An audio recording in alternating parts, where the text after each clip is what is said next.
It was a crisp autumn morning in a poor neighborhood of a small city. A little boy named Ben was walking to school. He was about 10, thin, wearing worn-out clothes, clutching an old backpack that had lost its color. As he passed the corner bakery, the smell of freshly baked bread filled the air. His stomach growled that morning. He had eaten nothing but a dry crust of bread. He stood by the window watching the baker, an elderly woman with silver hair, smiling as she placed golden loaves into the oven. An unexpected meeting. Suddenly the door opened. A girl about his age stepped out, holding 2 warm loaves. She noticed Ben staring and smiled kindly. "Would you like one?" she asked.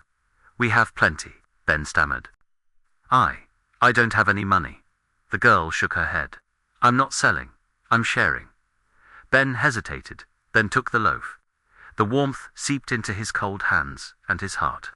It was the sweetest bread he had ever tasted, not because of sugar, but because of kindness. The gift that grew. That evening, Ben brought the second half home to share with his mother, a tired woman who worked long hours cleaning houses. She smiled softly when she saw it.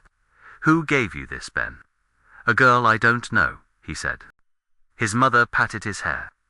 "People who share are the richest of all. They have more than what eyes can see." Those words stayed with Ben all day. That night, he gathered the few coins he had saved, bought some cheap apples, and gave them to an old man who begged by the bus stop.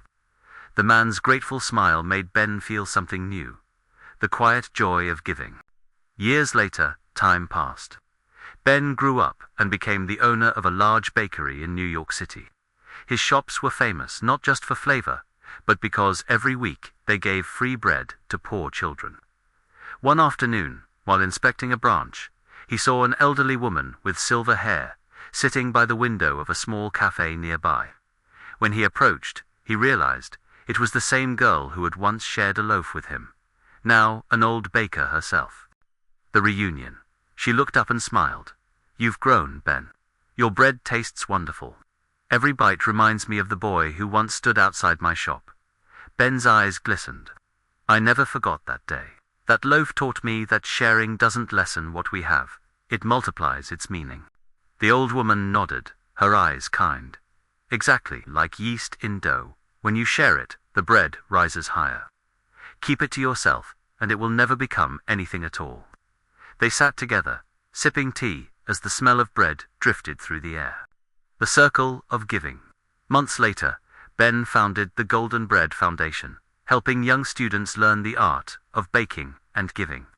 Every year, he told new apprentices the same story, the story of 2 children and a shared loaf.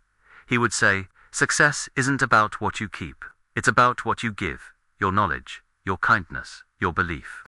The final lesson. One day, a young student asked him, "But what if I share and end up with nothing for myself?" Ben smiled.